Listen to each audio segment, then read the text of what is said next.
రాజకీయ తుఫాను ఆరంభమైంది, ఎన్నికలకు చేరువైంది. కాకపోతే ప్రస్తుతం రాజకీయ పక్షాలు అటో ఇటో వాళ్ళకి సంబంధించిన గెలుపోటములు తేల్చుకునే ప్రయత్నంలో పత్రికలు ఛానళ్లు కూడా అటో ఇటో తేలిపోయినటువంటి నేపథ్యంలో సీనియర్ జర్నలిస్టులు ఒక్కొక్కళ్ళని ఒకళ్ళుగా కాకుండా అందరూ కూర్చుని ప్రశ్నిస్తే, అది కూడా ప్రముఖమైనటువంటి నాయకుల్ని ప్రశ్నిస్తే వాళ్ళ నుండి ప్రజలు తెలుసుకోవాలనుకుంటున్నటువంటి అంశాలని నేరుగా తెలుసుకునే ప్రయత్నం చేస్తే ఎలా ఉంటుందన్నటువంటి ప్రయత్నమే ఈ ప్రత్యేక కార్యక్రమం. ప్రస్తుతం మనతో పాటు ఉన్నారు రాష్ట్ర ప్రభుత్వ సలహాదారు సజ్జల రామకృష్ణారెడ్డి గారు. నమస్తే. పరిచయమే ఒక్కొక్కరు నాగరాజు గారు, నరసింహారావు గారు, ప్రేమమాలిని గారు, నేను, అలాగే జాఫర్ గారు. ఇవాళ ఆంధ్రప్రదేశ్లో కొత్త రాజకీయం ప్రారంభమైంది. ఇంతవరకు కూడా 151 సీట్లు క్రిందసారి మీకు రావడానికి కారణం ఏంటంటే విడివిడిగా ఎవరికాళ్ళు పోటీ చేశారు కాబట్టి. ఇవాళ రోజున వాళ్ళు కలిశారు. మీ పరిస్థితి మూటాముల్లా సర్దుకుంటున్నారా? 2019 కంటే మెరుగైంది పరిస్థితి. ఎందుకంటే ఆ రోజు జగన్మోహన్ రెడ్డి గారు హోప్ ప్రజలకు, రాష్ట్ర ప్రజలకు. ఆ రోజు చంద్రబాబు నాయుడు గారు డిజాస్ట్రస్ ఇది అనేది ఆ రోజు జనం నిర్ణయించుకున్నారు. ఆ హోప్తో, కొత్త ఆకాంక్షలతో జగన్మోహన్ రెడ్డి గారికి తెచ్చి 151 సీట్లతో బ్లెస్ చేసింది స్టేట్. అప్పటి నుంచి ఈ 57 మంత్స్ అంటే ఇంక 2 మంత్స్లో కంప్లీట్ అయిపోయాయి. దీంట్లో ఈ జర్నీ దాదాపు నార్మల్ సంప్రదాయ పద్ధతిలో అయితే ఒక 10-15 ఏళ్ళు టైం పట్టే స్ట్రెచ్ ఇది. పాలనా పరంగా కానీ, అభివృద్ధి పరంగా కానీ, సంక్షేమంతో కూడిన అభివృద్ధి పరంగా కానీ, మానవ వనరుల అభివృద్ధి కానీ, సామాన్య మానవుడికి సమాజంలో వైద్యం ఇలాంటి వాటిలో కీలకమైన రంగాల్లో దేశానికే తలమానికంగా స్టేట్ను అభివృద్ధి చేయడంలో కానీ ఈ 4.5 years లేదా 4 years 10 months అనేది డిస్పైట్ కోవిడ్ 2 years తీసేస్తే బహుశా ఒక ట్రెండ్ సెట్టర్ అయిపోయింది. ఈ నేపథ్యంలో చూస్తే ఆ రోజు విడిగా ఉన్నా, ఈరోజు కలిసి వచ్చినా, మొత్తం అందరూ కలిసి ఒక తాడులాగా పేని వచ్చినా 151 కంటే మించి 175 దిశగా పోవడానికి తగిన సాలిడ్ ఫౌండేషన్ మా పార్టీ ఆధ్వర్యంలోని ప్రభుత్వం వేసిందనేది జగమెరిగిన సత్యం, అందరికీ తెలిసింది. కాబట్టి వీఆర్ కాన్ఫిడెంట్. దాని నుంచి వచ్చిందే మా 175 వైనాట్ 175 అనే స్లోగన్ సీఎం గారు ఇచ్చిన, మేము రిపీట్ చేస్తున్నా, దానికి తగినట్టు గ్రౌండ్ వర్క్ చేస్తున్నా, దాన్నే రిఫ్లెక్ట్ చేస్తుంది, ఆ కాన్ఫిడెన్స్ని రిఫ్లెక్ట్ చేస్తుంది. అంటే అంతకుముందు ఉన్నటువంటి మీ ధైర్యం ఏంటంటే మీరు అంతకుముందు అధికారంలోకి ఎప్పుడు రాలేదు, అంతకుముందు ఉన్న ప్రభుత్వం దాని బలము బలహీనత అన్నటువంటిది ప్రజలు చూస్తారు కాబట్టి దాన్ని పట్టుకుని మీరు అడ్వాంటేజ్ తీసుకుంటారు. ఇవాళ మీరు అధికారంలో ఉన్నారు, ఒక పక్కన సంక్షేమం అని మాత్రమే ముందుకెళ్తున్నారు, అభివృద్ధి లేదు అన్నది విపక్షాలు గట్టిగా ముందుకు తీసుకెళ్తున్నప్పుడు మీకంటూ ఇప్పుడు ప్రభుత్వ వ్యతిరేకత ఉంటుంది. 175 అనేటువంటిది మీ వాళ్ళకి కాన్ఫిడెన్స్ తెప్పించడానికే, లేకపోతే ఎలాగూ సాధ్యం కాదు కాబట్టి అవతల వాళ్ళని భయపెట్టడం కోసం మాట్లాడే పదం? మీరు అనేది వాళ్ళు చేస్తున్నారు, ఏది భయపెట్టే ప్రయత్నం, బోకరింపు ప్రయత్నాలు. మీరు పెట్టిన పేరు కూడా వాళ్ళకి అప్లై అవుతుంది. ఓ పొలిటికల్ స్టామ్ క్రియేట్ చేసిన ఏదో. నిజానికి అలాంటిది ఏమీ లేదు. వాళ్ళు చేస్తున్నవన్నీ టీ కప్పులో తుఫాన్ లాగా క్రియేట్ చేయాలని ప్రయత్నం చేస్తున్నారు. వాళ్ళు ఎక్కడో వైనాట్ 175 అనట్లేదు సార్, అంటోంది మీరు ఒక్కటే అనమాట. వైనాట్ 175 అంటోంది మీరే. ఎందుకంటే నేను చెప్పింది ఇంత ప్రొలాంగ్డ్, నేను ముందు ఇంట్రడక్షన్లో చెప్పిన ఈ 4.5 yearsలో మేము చేసింది ఏదైతే ఉందో, ఏదైతే 87% of the population of AP పాజిటివ్గా అఫెక్ట్ అయ్యారో, ఆ బెనిఫిట్స్ అన్నిటిని చూస్తూ వచ్చారు, దాని ఫ్రూట్స్ ఎంజాయ్ చేస్తూ వచ్చారు, దానికి తగినట్టుగా ఫర్దర్ నెక్స్ట్ 5 yearsకి ఏమేమి జరగబోతోంది కూడా కళ్ళ ముందు ఒక vision. Next 5 years I'm not seeing 2050 Chandrababu లాగా అన్నట్లా. నెక్స్ట్ 5 yearsలో ఏం జరగబోతుందో కూడా కళ్ళ ముందు కనపడుతుంది. వై నాట్ 175 అన్నది it looks very over ambitious, over confidence అట్లా కూడా అనిపిస్తుంది ఒక్కోసారి. వాళ్ళు ఎవరు గెలవరా సార్? ఎవరు? ఆ పేరు వల్ల ఏమవుతుందో, లోకేష్ లాస్ట్ టైం పోలా, ఓకే, చంద్రబాబు నాయుడు మెజారిటీ ఎంత తగ్గిపోయింది అయింది, చంద్రబాబు నాయుడు గారి మెజారిటీ ఎంత తగ్గింది? మెజార్టీ తగ్గించవచ్చును, కానీ కుప్పంలో చంద్రబాబును గెలవడం ఎంత కష్టమో పులివెందుల్లో జగన్ గారిని గెలవడం కూడా అంతే కష్టం సార్. 2 monthsలో రిజల్ట్ కూడా వచ్చేస్తాయి, ఎలక్షన్స్ అయిపోతాయి. 2 months కాబట్టి 2.5 months రిజల్ట్స్ కూడా వస్తాయి, తెలుస్తుంది. అందుకే నేను ఎప్పుడు ఒక రైడర్ పెడుతుంటా, మాది confidence, it is not arrogance, neither it is over confidence. ఆరోగెంట్గా అనడం వాళ్ళు అంటున్నారు, లేదా నేను ఇంతమంది అన్నట్టు బోకరింపులు ప్రిటెన్షియస్ దీంట్లో వాళ్ళు అంటున్నారు, మేమనట్లా. మా దానికి సాలిడ్ ఎగ్జాంపుల్ మీరు అంటున్నారు కుప్పం పులివెందుల తేడా అంటున్నారు, దాన్ని నేను పోలుస్తా. పులివెందులు అనేది అది long standing, it has been continuously nurtured. Not only ఏదో రిసోర్సెస్ సీఎంగా ఉన్నప్పుడే కాదు, లేకముందు కూడా రాజశేఖర రెడ్డి గారు తన అపోజిషన్లో ఉన్నప్పుడే తన 60 acres వాల్యుబుల్ ల్యాండ్ ఆ రోజే కాలేజీతో సహా లయలోకి ఇచ్చేశారు. ఎడ్యుకేషన్ అనేది బాగా రావాలి నా కాన్స్టిట్యున్సీ ప్రజలకని అప్పట్లోనే ప్రాజెక్టుల కోసం తీసుకొచ్చేసి చేశారు అపోజిషన్లో ఉన్నప్పుడు. ఆయన ఉన్నది 5 years, ఈయన ఉన్నది 5 years. రిమైనింగ్ టైం అంతా పులివెందుల డెవలప్ కాకుండా పోలే. మనకున్న రిసోర్సెస్ అన్నీ పొలిటికల్గా కానీ ఇంకోరు ఎక్కడ ఉన్న టీడీపీ ఉన్న పర్సనల్ పొలిటికల్ సెంట్రల్లో ఉన్న పలుకుబడిని యూజ్ చేసినా సరే కాన్స్టిట్యున్సీని డెవలప్ చేసుకుంటూ నర్చర్ చేసుకుంటూ వచ్చారు. అది కంటిన్యూ అవుతుంది ఈ రోజు కూడా.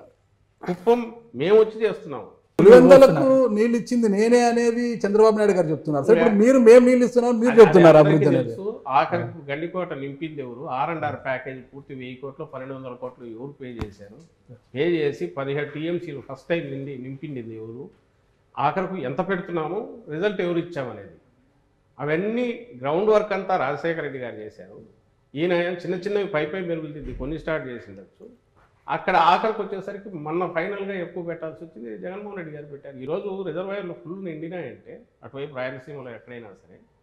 ఆ రోజు ఇప్పుడు ఎగతాళిగా మాట్లాడే మొన్న రేవంత్ రెడ్డి కూడా మాట్లాడింది, అక్కడ సీఎం మాట్లాడిన దాంట్లో అక్కడ అగ్రెసివ్గా జగన్మోహన్ రెడ్డి దోచుకుపోతున్నాడు అనే దాంట్లో రాయలసీమ వైపు నుంచి పాజిటివ్గా ఉంది. మీరు గమనిస్తే ఎవరు చేశారు ఆ రోజు 44,000 క్యూసెక్కులకు, ఆయన చేస్తే 11,000 క్యూసెక్కులు పోతిరెడ్డిపాడు. ఈయన దాన్ని 2 ఇంతలు పైగా పెంచి కాలువలు వెడల్పు చేసి, ఎందుకంటే వరద టైంలో మాత్రమే మనం పట్టుకోగలం నీళ్లు కాబట్టి వరద టైంలో వీలైనన్ని వాటర్ తీసుకుపోయే ప్రయత్నం చేస్తున్నారు. మీరు సాధించాము అంటే సాధిద్దాము అనుకోవడము లేదా కాన్ఫిడెన్స్ ఒక ఎత్తు. ఇప్పుడు ఉన్నటువంటి అనుమానం ఏంటంటే 175 గెలవాలి అంటే ఎదుటి వాళ్ళకి అంటే నేను ఈవీఎం మేనేజ్మెంట్ అని చెప్పను కానీ లేదంటే బెదిరింపులో వాళ్ళని చేయనివ్వనటువంటి తరహా వ్యవహారాలు ఏమైనా జరగబోతున్నాయి ఆంధ్ర? ఇప్పుడు ఫస్ట్ ఇవన్నీ నేను డినై చేస్తున్నాను ఏది మీరైతే అన్న దాంట్లో. కానీ ఏ కాన్ఫిడెన్స్ ఎక్కడి నుంచి వస్తుందంటే నేను ఇంతకుముందు అన్నదే, ఈ రాష్ట్రంలో ఉన్న వాళ్ళందరిలో నేను ఇంతకుముందు అన్నట్టు 87% of population directly they are enjoying, అన్ని రకాల ఫ్రూట్స్ ఎంజాయ్ చేస్తున్నారు. వాళ్ళ బతుకులు మారిపోయినాయి, పాజిటివ్గా టర్న్ అయినాయి, వాళ్ళ పర్చేజింగ్ కెపాసిటీ పెరిగింది. వీటన్నిటి వల్ల వచ్చిన కాన్ఫిడెన్స్. అలాగే లోకల్ బాడీస్లో మా పార్టీ పుట్టక ముందే 2014 ముందు అన్నింటిలో మేము ఫైట్ చేసాము. ఎవరు ఫైట్ చేయొద్దన్నారు? చంద్రబాబు నాయుడు గారిని ఫైట్ చేసి ఎందుకు నిలబడలేకపోయారు? జగన్మోహన్ రెడ్డి గారి కుటుంబ సభ్యులు కూడా జగన్మోహన్ రెడ్డి గారు ఓడిపోతారని చెప్తున్నారు. కుటుంబ సభ్యులు అప్పట్లో వివేకానందరెడ్డి గారు బయటకు పోయినప్పుడు ఆ రోజు కుటుంబ సభ్యులు బయటకు వెళ్ళింది. ఈరోజు షర్మిలమ్మ బయటకు వెళ్తే ఆమె కుటుంబ సభ్యులుగానే బయటకు వెళ్ళారు. వెళ్ళిన తర్వాత రాజకీయంగా ఒక లైన్ తీసుకున్నాక ఈరోజు అందులోనే ఒక పార్టీ, ఒక కాంగ్రెస్ పార్టీ నాయకురాలుగా ఇక్కడికి వచ్చారు. లైన్ తీసుకున్న పర్పస్ ఇక్కడ ప్రజలకు అన్యాయం జరుగుతుంది, ప్రజల కోసం నిలబడతా అనేది కదా. అవి అట్లయితే చంద్రబాబు చెప్పేవని నిజాలు కావాలా? మనం పులివెందులు చెప్పేవని నిజాలు కావాలా? మనం మాట్లాడిందే నిజమైతే అట్లాంటప్పుడు చంద్రబాబు నాయుడు మించిన వాళ్ళు ఎవరు ఉంటారు? మన మాటలే నిజం అనుకుంటే, మనం ఎంత గట్టిగా మాట్లాడితే అది నిజం అవుతుంది అనుకుంటే, చంద్రబాబు నాయుడు నుంచి గట్టిగా అరవగలిగిన వాళ్ళు ఎవరు? ఆ గొంతును 10,000 రెట్లు పెంచి వినిపించగలిగిన ఆ మీడియాని తట్టుకునే శక్తి పదే వాళ్ళు పంప్ చేస్తుంది ఏంటంటే సొంత చెల్లిని కాపాడలేకపోయారు, సొంత చెల్లిని కన్విన్స్ చేయలేకపోయారు, సొంత చెల్లి ఆయన డెవలప్మెంట్ చేస్తుంది అని బిలీవ్ చేయట్లేదు. రాష్ట్ర ప్రజలు ఎందుకు బిలీవ్ చేయాలి, ఎలా బిలీవ్ చేయాలి? అది ఎవరు అడగాల్సింది? మీరు అడిగితే బాగానే ఉంటుంది. చంద్రబాబు నాయుడు అది అడగాల్సిన అవసరం లేదు. ఆయన స్ట్రైట్ ఒకటే 14-19 మధ్య ఇది చేశానని చెప్పచ్చు, ఈరోజు మళ్ళీ మేము వస్తే ఇది చేస్తామని చెప్పచ్చు. లేదా 14-19 మధ్య నేను ఇది చేసినది ఈయన తీసేశాడు, నేను వచ్చి ఇంతకంటే చేస్తానని చెప్పచ్చు. ఆయన అట్లా ఆయన చూపించాల్సింది ఎక్కడ ఆయన ఫెయిల్యూర్ కనపడతాదంటే, ఆయన ఇదిగో మీ చెల్లెలకు చేయలే స్టేట్కి ఏం చేస్తామంటున్నాడు. అది మీరు అడిగితే బాగుంటుంది, ఒక కామన్ మ్యాన్ అడిగితే బాగుంటుంది, సమాధానం ఇస్తాం. ఆయన పొలిటీషియన్, అందులో 14 ఏళ్ళు సీఎంగా ఉన్న వ్యక్తి, ఓ పార్టీ అధ్యక్షుడు. 95లో ఏ రీతిలో అయినా సరే వాళ్ళ మామని దించి ఇంకో పద్ధతిలో వచ్చి అప్పటి నుంచి కబ్జా చేసిన పార్టీ కావచ్చు, ఏదైనా కావచ్చు, తనే అధ్యక్షుడిగా కొనసాగుతున్నారు. ఆయనకు చెప్పడానికి ఏం లేదా? ఆయన ఈ మాట అనవేంది? ఇంట్లో వాళ్ళు ఇంకోటో రకరకాల కారణాల వల్ల ఒక్కొక్క లైన్ చంద్రబాబు నాయుడు గారు అన్నది చెప్పట్లా, షర్మిల గారు క్లెయిమ్ చేస్తున్నారు. అవును, ఆమె అన్నది మాటలు రిపీట్ చేస్తుంది. చిలక పలుకుల్లాగా చంద్రబాబు నాయుడు గారి స్క్రిప్ట్ రాయిస్తే అది మాట్లాడుతున్నారు. కుటుంబ సభ్యుల నుంచే ఆయనకి ఇబ్బందికర పరిస్థితులు తలెత్తుతున్నాయి కదా. ఒక పద్మవ్యూహంలో ఉన్నట్టుంది ఈరోజు జగన్మోహన్ రెడ్డి. ఇవన్నీ చిన్న దూదిపింజల్లాగా అట్లా క్రియేట్ చేసిన మేఘాలు లాంటివి అవి పక్కకు పాసింగ్ క్లౌడ్స్ వస్తున్నాయి పోతున్నాయి. క్లియర్ చేసిన వాళ్ళు వాళ్ళ దీంట్లోనే మీరు టోన్ చూడండి. ఈరోజు మాట్లాడట్లేదు, ఎప్పుడు ఏది కావాలనో దానికి ఆర్కెస్ట్రాలో తీసినట్టు అది తీస్తున్నారు, దడదడ కొడుతున్నారు.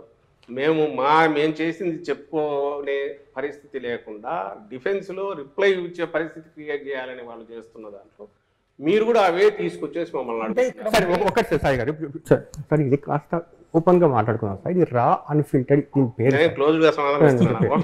అంటే ఏ ప్రశ్న కూడా అడగడానికి ఆ స్వేచ్ఛ మీరు తప్పకుండా. ఇచ్చారు చెప్పారు కాబట్టి కొంచెం ఓపెన్ గా మాట్లాడుకుంటాం సార్. 151 మంది ఎమ్మెల్యేలు గెలిచారు సార్. ఈ 151 మంది ఎమ్మెల్యేలకు అవసరమైనప్పుడల్లా సీఎం అపాయింట్మెంట్ దొరుకుతుందా సార్? కాస్త మనసు మీద చేపెట్టుకుని చెప్పండి సార్ ఆ విషయం. ఎన్నిసార్లు ఈ 5 years లో 151 మందికి కూడా అపాయింట్మెంట్ దొరికింది, ఇన్నిసార్లు దొరికింది అని చెప్పడానికి? ఒక్కొక్కరు 10 సార్లు 15 సార్లు అసెంబ్లీ ఉన్నప్పుడు అయితే రోజంతా కలుస్తూనే ఉంటారు. నేను అడుగుతాను నేను ఒకటి, జాఫర్, నువ్వు ఒకప్పుడు జాఫర్ రిపోర్టర్గా ఉన్న జాఫర్కు ఇప్పుడు ఒక దీన్ని నడుపుతున్నావు, ఒక టీం ఉంటుంది, నువ్వు ఎంతమందికి ఎప్పుడు అందుబాటులో ఉంటున్నావు, ఎంతమందికి ఎక్కడ తీస్తున్నావు, నీ దీన్ని బట్టి అవకాశాన్ని బట్టి చేస్తుంటావు. ఒక్కటే దీనికి గీటురాయి పెట్టుకోవాల్సింది, ఆ పార్టీ ఎట్లుంది, ఇంటాక్ట్గా ఉందా, కంట్రోల్లో నడుస్తుందా, ఆయన వాళ్ళకు అందుబాటులో ఉండడం అనేది ఏ పద్ధతిలో ఉంటాడు అనేది తనకున్న పరిమితులను బట్టి తనకున్న అవకాశాలను బట్టి డిసైడ్ చేసుకోవచ్చు. కానీ ఒకటైతే చెప్పగలను, అటెండెన్స్ రిజిస్టర్ మెయింటైన్ చేయగల కానీ అక్కడ ఉంటాయి సీఎంఓలో. మీకు కావాలంటే నేను ఎప్పుడన్నా చూపిస్తాను. రాజశేఖర రెడ్డి గారి వ్యవహార శైలిని మీరు చూసింటారు, ఒక జర్నలిస్ట్గా చూసింటారు. ప్రభుత్వంలో ఈరోజు కీలకమైన పదవులు ఉంటూ మీరు ఈరోజు జగన్మోహన్ రెడ్డి గారి దగ్గర తీశారు. ఆ ఇద్దరి గురించి తేడా ఏంటి అంటే ఏం చెప్పగలుగుతారు ఒక్క మాటలో? ఆయన రాజశేఖర రెడ్డి గారు ప్లాన్డ్ దీనికంటే కూడా అప్పటికప్పుడు స్పందించే ప్రతిస్పందన సిచ్యువేషన్ బట్టి చేసుకుంటూ పోయేవాళ్ళం. ఈయనేమో ప్రతిదీ ఈరోజు ఒక మాట మాట్లాడాలన్నా జగన్మోహన్ రెడ్డి గారు ఆచితూచి మాట్లాడతారు. ఎందుకంటే నెక్స్ట్ 5 years తర్వాత ఎవరన్నా అడిగినా కూడా దానికి నేను సమాధానం ఇవ్వాల్సి ఉంటుంది అనే ఉద్దేశంతో జాగ్రత్తగా మాట్లాడతాను. పబ్లిక్ దీనికి సంబంధించిన వీఆర్ ఆన్సరబుల్ టు 5 crores వీటికి సంబంధించి కాబట్టి ఒక పార్టీ అధినేతగా నేను ఎట్లా మూవ్ కావాలనే దాంట్లో చాలా ఆచితూచి వ్యవహరిస్తారు. మిగిలిన వాటిలో కూడా ఒక కమిట్మెంట్ ఏదైనా ఇస్తే దాన్ని ఇది కాకూడదు, ఆచితూచి మాట్లాడాలనేది ఈయనకుంటుంది. అది వాస్తవం సార్. ఇప్పుడు తీసుకుంటే ఒకే పార్టీలోనే మీరు తీసుకుంటే ఇప్పుడు ఒక నియోజకవర్గంలో కంటిన్యూ కావాలి, ఎందుకంటే మధ్యలో అయితే ఇబ్బంది వస్తుంది, దాని వేరే మీనింగ్ వస్తుంది. ఆ రోజు ఆయన ఉన్న పరిస్థితి తను డిఫరెంట్ ఫేజెస్ దాటుకుంటూ వచ్చినందువల్ల ప్రతిదీ హిస్టరీలో కలిసిపోతే ఫైనల్ వచ్చేసరికి ఒక ఎవాల్వ్డ్ రాజశేఖర రెడ్డి గారు, అందులోనూ ఆయన మాటల్లోనే చెప్పాలంటే పాదయాత్ర తర్వాత వచ్చిన రాజశేఖర రెడ్డి గారు, డిఫరెంట్ రాజశేఖర రెడ్డి గారు వచ్చారు.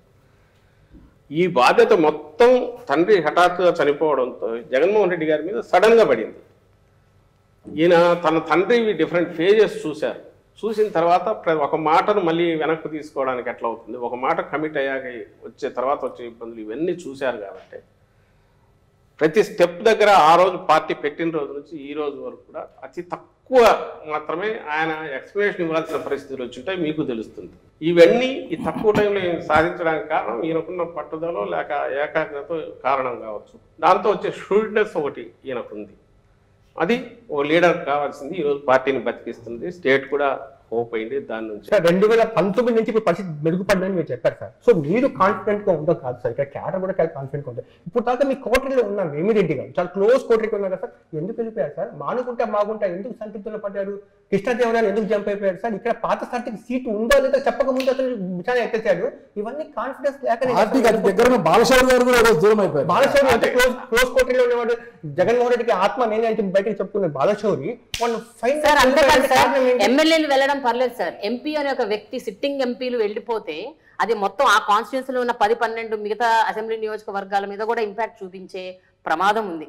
ఇలా 4 ఎంపీలు దాదాపు 4 సిట్టింగ్ ఎంపీస్ హ్యావ్ జస్ట్ మీరు అనేది అంత ఎనీ పొలిటికల్ పార్టీ అది నాది కావచ్చు ఇంకోటి కావచ్చు స్టాటిక్గా ఉంటుంది అని అనుకుంటే అది ఒక భ్రమే అవుతుంది. ఉండాలని కోరుకోవడం కూడా కరెక్ట్ కాదు. ఒకటి first point.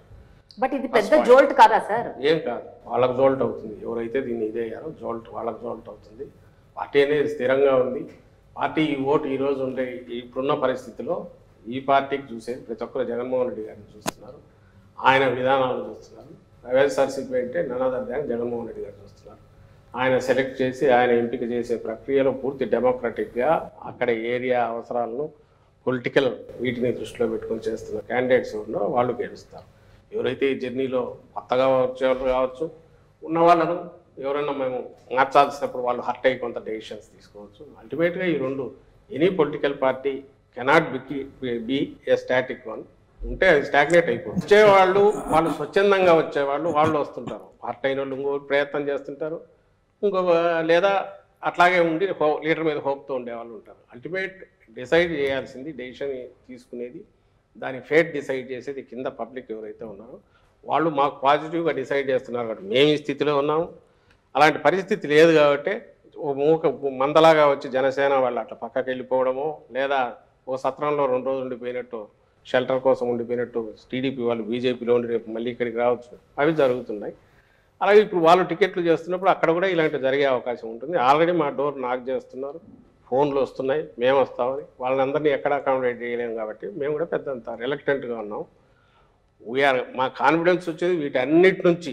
We are not నీజర్ reactions మా దగ్గర ఉండవు. మీరు ప్రజా అవసరాలు సలహాదారు, ప్రభుత్వానికి ఒక సలహాదారు, ప్రజా అవసరాలు, పార్టీకి అయితే ప్రధాన కార్యదర్శి అనుకుంటారు. ఇప్పుడు ప్రభుత్వం తీసుకునే ప్రతి విధానపరమైన అంశాల్లో కావచ్చు, ప్రభుత్వ అంశాల్లో కావచ్చు, మీరు ఎక్కువ ఫోకస్ అవుతుంటారు, ప్రతిదీ మీరే అడ్రస్ చేస్తుంటారు అనమాట. అంతగా ఇంట్రెస్ట్ ఉంటే ఒక ఎమ్మెల్సీ తీసుకొని మంత్రి పదవి తీసుకొని కూర్చోవచ్చు కదా. అలా కాకుండా సజ్జల సకల అనే ఒక ప్రాస ఎందుకు తీసుకురావాలంటున్నారు సార్? ఈ సకల అనేది వాళ్ళు వేసిన ముద్ర ఫస్ట్ థింగ్. రెండోది నేను చెప్తాను, వైఎస్ఆర్ కాంగ్రెస్ పార్టీ ఇంకో పార్టీ, అది రూలింగ్లో ఉన్నప్పుడు, ప్రభుత్వంలో అదే ఉన్నప్పుడు ఆ పార్టీ విధానాలే ప్రభుత్వ విధానాలు అవుతాయా, లేక తెలుగుదేశం విధానాలు ప్రభుత్వ విధానాలు అవుతాయా? వైఎస్ఆర్ కాంగ్రెస్ పార్టీ విధానాలే ప్రభుత్వ విధానాలు అవుతాయి, అంతే కదా. ఓ పార్టీ నాయకుడిగా, సీనియర్ నాయకులుగా ఉన్న వాళ్ళము, ఫస్ట్ నుంచి ఉన్న వాళ్ళు, విధానాల గురించి తెలిసిన వాళ్ళు వాటిని ఎక్స్ప్లెయిన్ చేసినప్పుడు దే ఆర్ అథారిటేటివ్. అది మేము కావచ్చు, ఒకవేళ ఈరోజు బొత్స సత్యనారాయణ గారు మినిస్టర్ కాకపోయినా ఆయన మాట్లాడినా, లేదా ధర్మాన ప్రసాదరావు గారు మినిస్టర్ కాకపోయినా ఆయన మాట్లాడినా, పెద్దిరెడ్డి గారు మినిస్టర్ కాకపోయినా ఆయన మాట్లాడినా, ఎందుకు వస్తుందంటే వాళ్ళ లెవెల్ ఆఫ్ మెచ్యూరిటీ, లేదా పార్టీతో ఉన్న అసోసియేషను, పార్టీ విధానాల పట్ల స్పష్టత, ఎక్స్ప్రెస్ చేయగలిగిన వీటిని బట్టి వస్తే అవి దే గెట్ ఇంపార్టెన్స్. అవి ప్రభుత్వ పాలసీలు, మావి కాక వేరే పాలసీలు, టీడీపీ పాలసీలు. ప్రోటోకాల్ ప్రకారం ఐఎమ్ నోబడి. ప్రోటోకాల్ ప్రకారం ఎక్కడన్నా అఫీషియల్ ఫంక్షన్స్లో నేను ఎక్కడ ఉండని, నేను ఉండాలని ప్రయత్నం కూడా చేయను. నేను పార్టీ ప్రోగ్రాంలో ఉంటాను, పార్టీ విధానాలు, ప్రభుత్వ విధానాలు అయిన చోట మాట్లాడతాను. ఫస్ట్ మీరు గమనించాల్సింది ఏంటంటే 10 yearsలో ఒక పార్టీని స్ట్రాంగెస్ట్ పార్టీగా నిలబెట్టి, ప్రభుత్వం సీట్ల పరంగా ప్రజలు ఇచ్చిన బ్లెస్సింగ్ ఏదైతే 151, అది మామూలు బర్డన్, బరువు కాదు. అది పవర్ ఎంతనో బరువు కూడా అంతే. 101 సీట్లు గెలిపించారంటే ఎంటైర్ స్టేట్ అంత హోప్స్ పెట్టుకుందని, వీటిని డెలివర్ చేయడానికి ఆయన రౌండ్ ది క్లాక్ ఫోకస్ పెట్టి పని చేయకుండా అయితే అసాధ్యం.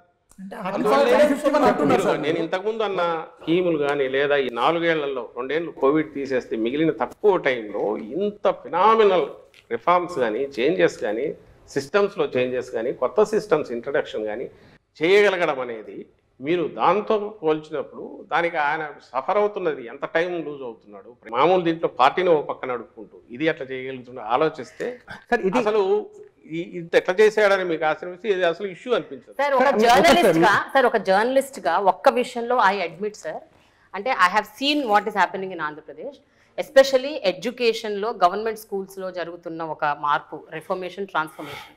రెండోది హెల్త్ డిపార్ట్మెంట్లో ఉన్న ఫ్యామిలీ డాక్టర్ కల్చర్. మూడోది రైతుల కోసం రైతు భరోసా, వీటి వరకు, and also village volunteer system. I really appreciate the government, but at the same time ఇందాక మనం మాట్లాడుకున్నట్టు డెవలప్మెంట్ అన్న విషయానికి వస్తే మాత్రము, సో దీని గురించి మీరు ఏమంటారు సార్? అంటే చేసిన వాటి గురించి చెప్పుకుంటున్నారు, ఓకే, చేసినవి ఎన్నో వాటి గురించి చెప్పుకోవట్లేదా, లేకపోతే అసలు చెయ్యట్లేదా? What happen to development? ఇప్పుడు అందుకే నేనంటే మీరు జగన్మోహన్ రెడ్డి గారి పాలన వైపు చూడాలంటే ఒక ఫస్ట్ థింగ్, అక్కడ ఏం చేశారు, ఇక్కడ అలాంటి బిల్డింగ్ వచ్చిందా, అక్కడ అయిందా, ఇక్కడ ఇది వచ్చిందా అనేది చూడడం కాకుండా హోలిస్టిక్గా మొత్తంగా చూస్తే డెవలప్మెంట్ అనేది మనకు కనపడుతుంది. ఫస్ట్ నేను ఇంతకుముందు ఇంత ప్రొలాంగ్ మళ్ళీ చెప్తూ వస్తున్నాను, దాంట్లో పార్ట్గానే మళ్ళీ ఇప్పుడు ఎక్స్టెండ్ చేస్తున్నాను. ఇండస్ట్రీస్ వస్తున్నాయి కంటిన్యూస్, ఎంఎస్ఎంఈలు విపరీతంగా గతంతో పోలిస్తే పెరిగాయి. వీటన్నిటి ఇండికేటర్ ఎక్కడ ఉంటుంది? 1000 కోట్లదో, 2000 కోట్లదో, 1200 కోట్లవి, అలాంటివి 10, 15, 20 దాకా వచ్చాయి. నాకు మన పోతుంటే మా బద్వేల దగ్గర 1200 కోట్లది షీట్స్కి సంబంధించి వచ్చింది. 1200 మందికి వర్క్ కల్పిస్తుంది. కడప నుంచి పులివెందల పోతుంటే కొప్పర్తి కొత్త ఎలక్ట్రానిక్ జోన్ మొదలైంది. ఆల్రెడీ ఇండస్ట్రీస్, డిక్సన్ అని ఏవో వచ్చాయి. అక్కడ కూడా ఇప్పటికే ఒక 5-6 వేల మంది, 10,000 మంది దాకా పనిచేస్తున్నారు. శ్రీ సిటీలో కొత్త ఇండస్ట్రీస్ వచ్చాయి, పెద్ద కంట్రీలోనే పెద్దగా వచ్చి పెట్టారు. అంటే నేను ఎందుకు వీటి గురించి ఎన్ని చెప్పొచ్చంటే ఇంకా చేంతాడు లిస్ట్ అవుతుంది నేను చదువుతూ పోతే. ఒకటి. సెకండ్, దానికంటే ముఖ్యంగా ఎంఎస్ఎంఈలను పోస్ట్ కోవిడ్ కాగానే ఆ ఇన్సెంటివ్స్ వాళ్ళ ఉన్నవన్నీ పే చేసి క్లియర్ చేసి 1000 కోట్లు, 1200 కోట్లు కొత్త వాటిని ఎంకరేజ్, కొత్త ఇన్సెంటివ్స్ ఇచ్చిన వల్ల అవి గతంలో ఎప్పుడూ లేనంతగా పెరిగాయి. అంతకుముందు నా ఐ థింక్ 2.3 lakhs, 3.5 lakh ఉంటే ఇప్పుడు 5.5, 6 lakh కొత్తవి స్టార్ట్ అయ్యాయి. ఇవంతా కూడా ఈ 3 ఏళ్లలో పవర్ కన్జంప్షన్ విపరీతంగా పెరిగింది. ఇరిగేషన్కు దీనికి దట్ ఈజ్ అన్ ఇండికేటర్. వీటికి సంబంధించి ఎంప్లాయ్మెంటు వీటికి సంబంధించినంత వరకు మనకు గవర్నమెంట్లోనే అది నేను లాస్ట్ టైం జాఫర్ ఇండివిజువల్గా చేసేప్పుడు గట్టిగా అడిగాను. నేను 1,30,000 ఉద్యోగాలు నేరుగా 4 నెలల్లోనే వచ్చి 4-5 నెలల్లోనే నింపిన ప్రభుత్వము వితౌట్ చిన్న ఫ్లా లేకుండా చేస్తే ఎందుకు దాటిని ఉద్యోగాలు కాదని ఎట్లా అంటారు? ఈరోజు వాళ్ళు ప్రొబేషన్ అయిపోయి రెగ్యులరైజ్ అయ్యారు గవర్నమెంట్ ఎంప్లాయీస్, విలేజ్ సెక్రటేరియట్స్. నేను 2,60,000 వాలంటీర్ల గురించి మాట్లాడట్లా. వాలంటీర్లు అనేవి స్వచ్ఛందంగా వాళ్ళు ఏదో వాలంటీర్గా చేసేటివి కాబట్టి అనుకుంటే దీనికి సంబంధించినంత 1,30,000. తర్వాత దాదాపు 58,000 ఇప్పటికీ లెక్క. ఏది మెడికల్ డిపార్ట్మెంట్ ఫస్ట్ టైం హిస్టరీలోనే మీరనే ఫ్యామిలీ డాక్టర్ కాన్సెప్ట్ ఎట్లా హిట్ అవుతుంది? ఉన్న సెటప్తో ఎట్లా కుదురుతుంది? 17,000 కోట్లు పెట్టి పిహెచ్సిలు సిహెచ్సిలు అన్నీ మోడర్నైజ్ చేయడం, ఏరియా హాస్పిటల్ అన్నీ కెపాసిటీస్ పెంచడం. నేను మెడికల్ కాలేజ్ కలపట్ల దీంట్లో. మెడికల్ కాలేజ్ 8,000 కోట్లు మళ్ళీ వేరే బడ్జెట్. ఈ 17,000 కోట్లు పెట్టి ఇవన్నీ తయారైనందువల్ల విలేజ్ క్లినిక్స్ కానీ మిగిలినవి కానీ ఇన్ఫ్రాస్ట్రక్చర్ పరంగా కానీ లేటెస్ట్ టెక్నాలజీ కానీ డాక్టర్ల రిక్రూట్మెంట్, సపోర్టింగ్ స్టాఫ్ రిక్రూట్మెంట్ మొత్తం 56,000 నాకు తెలిసి ఫిగర్. మెడికల్ డిపార్ట్మెంట్కు ఒక ఇది వచ్చింది. ఒక చిన్న పాయింట్ అంటే మీరు చెప్తున్నటువంటివన్నీ కూడా ఆల్రెడీ ప్రాసెస్లో ఉన్నాయి, నడుస్తున్నాయి, ఇవి అందరికీ తెలుసు. పబ్లిక్ ఏముంటుందంటే ఇప్పుడు అది ప్రొజెక్ట్ అయినట్టు ఇది ప్రొజెక్ట్ అవ్వట్లేదు సార్. మీరు ప్రొజెక్ట్ చేయట్లేదా? అసలు అవ్వట్లేదు. ఈ రోజుకు వాట్ ఎవర్ మీరు నింపినవి చూస్తే ఇవన్నీ కూడా ఖాళీలు శాంక్షన్ పోస్టులు అవి కాకుండా అడిషనల్గా నింపినవి 1,30,000 కాక 56,000, 1,000, 2,000 పోస్టులు ఇట్లాంటివన్నీ నింపి మొత్తం మీద దాదాపు 4 లక్షలు 3,90,000 ఎంతో ఉన్న పోస్టులు ఈరోజు 6 లక్షల చిల్లరకు పోయినాయి. ఇది ఇప్పుడు ప్రతిదీ ఆలోచించి చేయడం అనేది ఒకటి తప్ప, జాగ్రత్తగా చూసి రిక్రూట్మెంట్ చేయాల్సిన పరిస్థితి ఒకటి. సెకండ్ది వచ్చి గ్రూప్ 1 కానీ గ్రూప్ 2 కానీ జరగాల్సినవి ఒకటికప్పుడు జరుగుతున్నాయి. మూడవది డిఎస్సి ఇప్పుడు నోటిఫికేషన్ ఇచ్చాం. డిఎస్సి గురించి మళ్ళీ స్పెసిఫిక్గా చెప్పాలి, ఎందుకంటే అది ఒక సబ్జెక్ట్ మేజర్, అందరూ అదే రేజ్ చేస్తుంటారు. 2014-19 మధ్య ఆ రోజు తెలుగుదేశం పార్టీ గవర్నమెంట్ నింపిండేది. అంతకుముందు 2012లోనూ 13లో ఇచ్చిన డిఎస్సి నోటిఫికేషన్ తాలూకు 8,920 ఎన్నో పోస్టులు అదొక్కటే చేసింది. తర్వాత 18లో వాళ్ళు నోటిఫికేషన్ అంటే ఎలక్షన్లు 5 నెలలు ఉన్నాయని కానీ నోటిఫికేషన్ ఇచ్చారు. ఆ పోస్టులు 7,000 చిల్లర ఎన్నో ఉంటే మేము 2020లో నింపాము వాటికి. అది దాంతోపాటు 2008 డిఎస్సి, 1998 డిఎస్సి, ఈ రెండు అప్పటి నుంచి ప్రొలాంగ్డ్ లీగల్గా వాళ్ళు అన్ని రకాలుగా చేస్తున్న వాళ్ళ సఫరింగ్ తీర్చాం. అది ఒక 7,000 పోస్టులు, మొత్తం 14,000. ఇప్పుడు లేటెస్ట్ మళ్ళీ 6,100కు ఇచ్చాం. 6,100కి ఇప్పుడు ఇచ్చాం. అంటే 20,000 మేము చేసింది. ఇది ఫిగర్స్. మీరు వీటిని మళ్ళీ పక్కకు తోసి ఉద్యోగాలు ఎక్కడ 1,30,000 మేము ఉద్యోగాలు అనుకోము. అల్టిమేట్గా ఈ రోజు అందుకే మీరు అన్న వాటిలో రైడర్స్ పెట్టి మాట్లాడుతున్నారు. ఎన్నికలు సమీపిస్తున్న సమయంలో డిఎస్సి షెడ్యూల్ లోగా పూర్తి చేస్తారా? వాళ్ళు అది చేయలేదు కదబ్బా. నేను అనేది ఇప్పుడు ఇద్దరం పోటీ పడుతున్నాం ఇక్కడ. చంద్రబాబు నాయుడు జగన్మోహన్ రెడ్డి గారు అనేది తేలాలి. చంద్రబాబు నాయుడు గారా జగన్మోహన్ రెడ్డి గారా రేపు సీఎం అనేది స్టేట్ అనేది ఓట్ బ్యాంక్ రాజకీయం కాదంటే వేరే ఎవరైనా ఉన్నారా? వీళ్ళిద్దరిలోనేనా? పవన్ కళ్యాణ్ వీళ్ళిద్దరిలో పవన్ కళ్యాణ్ సీఎం చెప్పలేదు కూటమిగా. ఆయన సీఎం క్యాండిడేట్ ఎవరైనా అనౌన్స్ చేశారా? లేదండి. అంటే కూటమిలో ఆయనకి ఇచ్చేది. మీరు చేయాల్సింది ఏంటంటే పెద్ద గీత చిన్న గీత పోల్చినప్పుడు ఒకవేళ మేము మాట్లాడేవి చాలా పెద్ద మాటలు మాట్లాడుతున్నాం అనుకుంటే కంపేరబుల్స్ తీసుకుని కంపేర్ చేయండి. ఆ రోజు ఎన్ని డిఎస్సి ఇచ్చాడు, ఈ రోజు మా బడ్జెట్ 54,000 కోట్లు ఉన్న మేము వచ్చేటప్పుడున్నది శాలరీ బడ్జెట్, వేజ్, ఎంప్లాయీస్ వీటికి సంబంధించిన అన్ని రకాల వాళ్ళకి 90,000కు దాదాపు పోయింది. ఇప్పుడు ఇది వీఆర్ నాట్ బ్లేమింగ్ ఎనీబడి. ఆయన ఎవరిని అనట్లా, కానీ ఇట్స్ ద రియాలిటీ. ఇన్ టైంలో పే చేయాల్సినవి ఉద్యోగికి వాళ్ళకి ఫుడ్ దొరికేదే దాంతో వాళ్ళ పిల్లల చదువులకు వీటికి అవి దెబ్బతీస్తున్నారు. ఖచ్చితంగా అవే బకాయిలు ఎక్కడికి పోయేవి కాదు, ఇవ్వకుండా ఎగ్గొట్టేవి కాదు, తప్పించుకోలేము కూడా.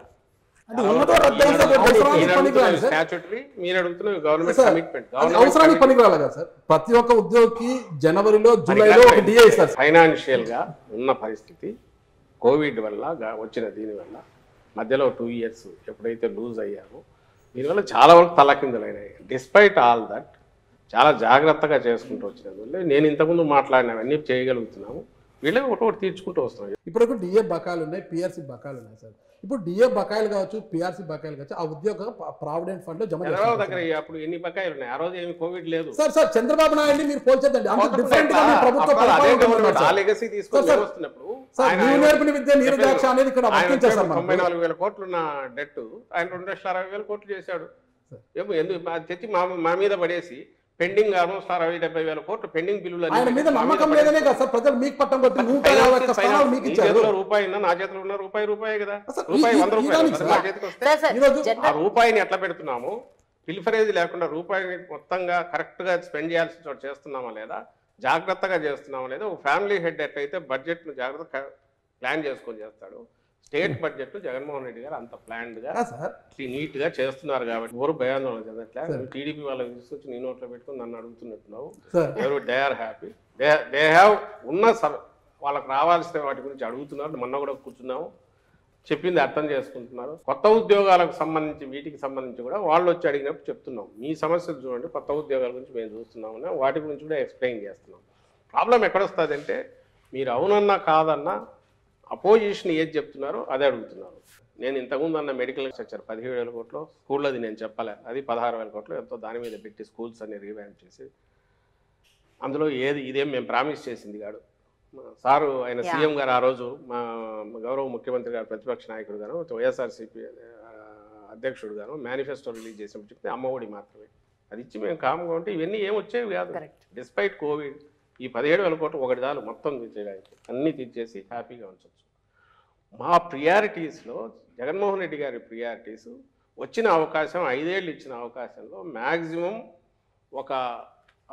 ఒక డ్రైవర్ అంటే పుష్ను ఇవ్వాలి, బేస్ వేయాలనుకున్నారు, అది వేశారు. దాన్ని మీరు అంటున్న ఉద్యోగులు కూడా అప్రిషియేట్ చేస్తున్నారు. అందుకే వాళ్ళు ఏమంటారు సార్ అది బ్రహ్మాండంగా చేస్తున్నారు, దాంతోపాటు ఇది కూడా ఇస్తే బాగుండేది అంటున్నారు తప్ప మీరంతా బాగా జలసాగా ఉన్నారు సార్, పవర్ ఎంజాయ్ చేస్తున్నారు, మమ్మల్ని ఎందుకు పట్టించుకోవట్లని ఎవరన్నా అట్లా వాళ్ళకు బాధ ఉంది, వాళ్ళ వేదన చెప్తున్నారు. కోపం ఎందుకు లేదు అంటే జగన్మోహన్ రెడ్డి గారు ఆయన ఖాళీగా కూర్చోలే, మీరు అన్నట్టు అందరినీ వదిలేసి విలాసాలకు ఎక్కడో తిరగట్లా, ఏదో ప్రైవేట్ లైఫ్లో ఎక్కడా లేరు. ఆయన పూర్తి పబ్లిక్ మీద ఫోకస్ పెట్టారు. అండ్ పూరెస్ట్ అమాంగ్ పూర్ను ఎట్లా వాళ్ళని పైకి తీసుకురావాలని ట్రై చేస్తున్నారు. వాళ్ళు పైకి వస్తున్నారు, కళ్ళ ముందు కనపడుతుంది. పర్చేజింగ్ కెపాసిటీ పెరిగి ఈరోజు ఎకానమీకి ఏ డ్రైవర్ పనిచేస్తుంది మనది అగ్రెసివ్ దీంట్లోకి 6% ఉండేది 11%కి ఈరోజు పోయిందంటే గ్రోత్ రేటు ఎక్కడి నుంచి వచ్చింది ఇదంతా? ఎక్కడి నుంచి వచ్చిందంటే నేను మొన్న అంతా చెప్తూ వచ్చాను, మీకు చెప్తాను. Each ward secretary, village secretary, ఒక సెక్రటేరియట్ అంటే 2,000 మంది పాపులేషన్, 2,000-2,500 చోట మినిమం అంటే 22 నుంచి 27 కోట్లు గత 4 ఏళ్లలో అక్కడికి వెళ్ళింది.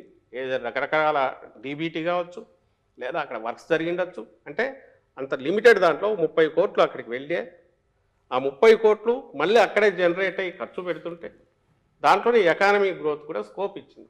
ఇది అర్థం చేసుకోకపోతే మీరు వీటన్నిటికి నేను చెప్పలేము. ఐఏఎస్ల డబ్బులు కూడా కాజేసింది ఈ ప్రభుత్వం అనేది ఒక ప్రధానమైన వార్త సార్. నిజంగా ఆరోపణ. రామోజీరావు పక్కన కూడా ఇంకోటి ఏదో పెద్దది రాశాడు, రాక్షసుల మాదిరి జగన్మోహన్ అదే సార్ మద్యంతో కార్యాలయాలు పాడవుతాయి. ఆయన సితార హోటల్ అది నాన్ డిబేటబుల్ సార్, ఎందుకంటే మద్యం బాటల మీద ఉంటుంది, ఎంత ఖరీదైన బాటలు. ఈ చోజ్ లైన్ తెలుగుదేశం పార్టీ కరపత్రం లాగా తయారైన రామోజీరావు రాసే వాటన్నిటికి సంబంధించి ఈ రోజు కూడా ఫ్యాక్ట్ చెక్ అని మా వాళ్ళు ఇస్తున్నారు. ఇది ఒకటి పెట్టుకోవాల్సి వచ్చింది, రోజు ఫ్యాక్ట్ చెక్ అని ఇస్తున్నారు గవర్నమెంట్.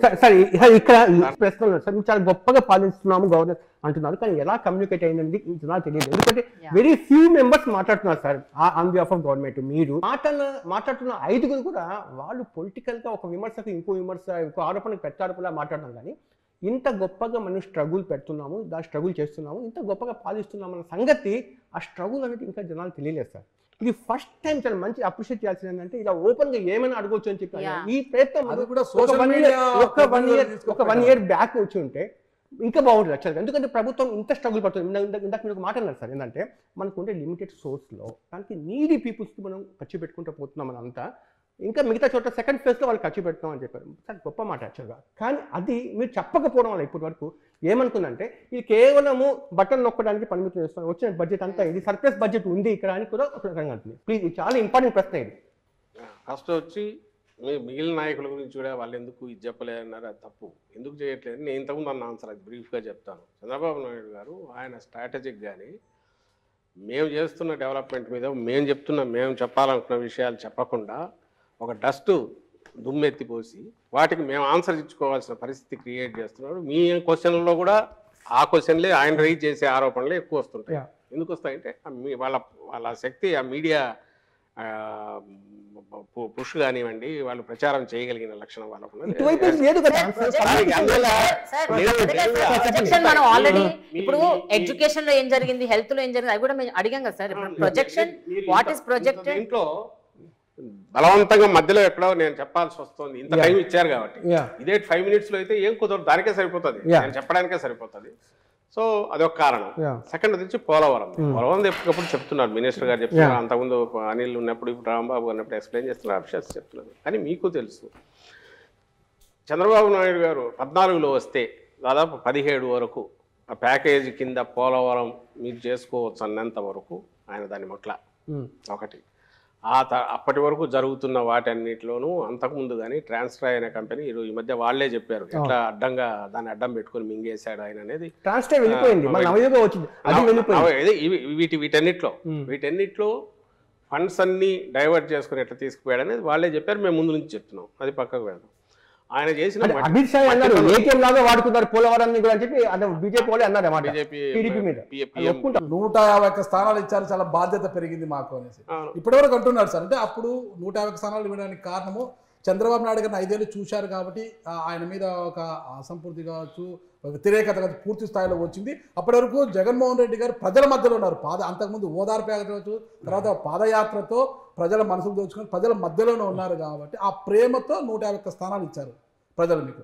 ఆ 151 స్థానాలు ఇప్పుడు నిలబెట్టుకోవడానికి 170 పక్కన పెడదాం, ఉన్న 151 స్థానాలు నిలబెట్టుకోవడానికి ప్రధానంగా మీకు అనుకూలించే అంశాలు అన్ని రంగాల నుంచి ఏమున్నాయంటారు సార్? ఆ రోజు ప్రజల మధ్య ఉన్నారు, ఇప్పుడు ప్రజల హృదయాల్లో ఉన్నారు నేరుగా. ఎలా ఉన్నారు మొత్తంగా మీరనే వాటి వల్లే మొత్తం హోలిస్టిక్ అప్రోచ్ వల్ల ప్రతి పేద కుటుంబాన్ని వాళ్ళ జీవితాన్ని టచ్ చేశారు. దేని రకంగా అంటే మౌలికంగా వాళ్ళకు కావాల్సిన అవసరాలన్నీ కూడా ఏదైతే అత్యంత కాస్ట్లీనో విద్య, వైద్యం, తర్వాత మనకు అగ్రికల్చర్ అనేది కోర్ 60-70% దాకా దాని మీద డిపెండ్ అయ్యింది. ఈ మూడింటిని ప్రియారిటీ మీద అడ్రస్ చేశారు. ఇంతకుముందు మీ క్వశ్చన్లోనే వచ్చినట్టు హెల్త్ అనేది ఈరోజు ఒకప్పుడు ఫ్యామిలీ డాక్టర్ అంటే ఉన్న వాళ్ళకి ఇంటికి వచ్చి చూడడం అనేది ఒక లగ్జరీ. డిస్పైట్ దట్ మళ్ళీ కావాలంటే నేను అపోలోకు అక్కడికి వెళ్ళాలి. ఈరోజు అపోలో లాంటి ఇక్కడ టెర్షరీ కేర్ ఉన్న జనరల్ హాస్పిటల్ను స్పెషలిస్ట్, సూపర్ స్పెషలిస్ట్ను, కింద ఉన్న పిహెచ్సి డాక్టర్ను కూడా లింక్ చేసే సిస్టమ్ డెవలప్ అయింది. ఇప్పుడు ప్రిలిమినరీ స్టేజ్లో ఉంది, ఇంకా అడ్వాన్స్డ్ దీంట్లోకి పోతుంది. అంటే ఒక డాక్టర్గా మీరు ప్రతి ఇంట్లో కదలలేని వాళ్ళు ఉన్నా పోయి చూస్తే అక్కడ ఎంటర్ చేసి ఇదైనాక super specialist is able to see super speciality. ఆ డాక్టర్ ఆయన చెప్పిన అడ్వైజులను ఫాలో అవుతున్నారో లేదో కింద మళ్ళీ చూడడానికి, వీళ్ళు ఫాలో అప్ చేయడానికి వీళ్ళ దగ్గరికి ప్రిస్క్రిప్షన్ వస్తుంది. ఆ కనెక్టివిటీ అనేది 100% చేసే ప్రయత్నం జరుగుతుంది. దీంతోపాటు ఆరోగ్య సురక్షని ఇయర్లీ 2 క్యాంపులు కండక్ట్ చేసి వీళ్ళను తీసుకొచ్చి కాంప్రహెన్సివ్ హెల్త్ కేర్ అనేది.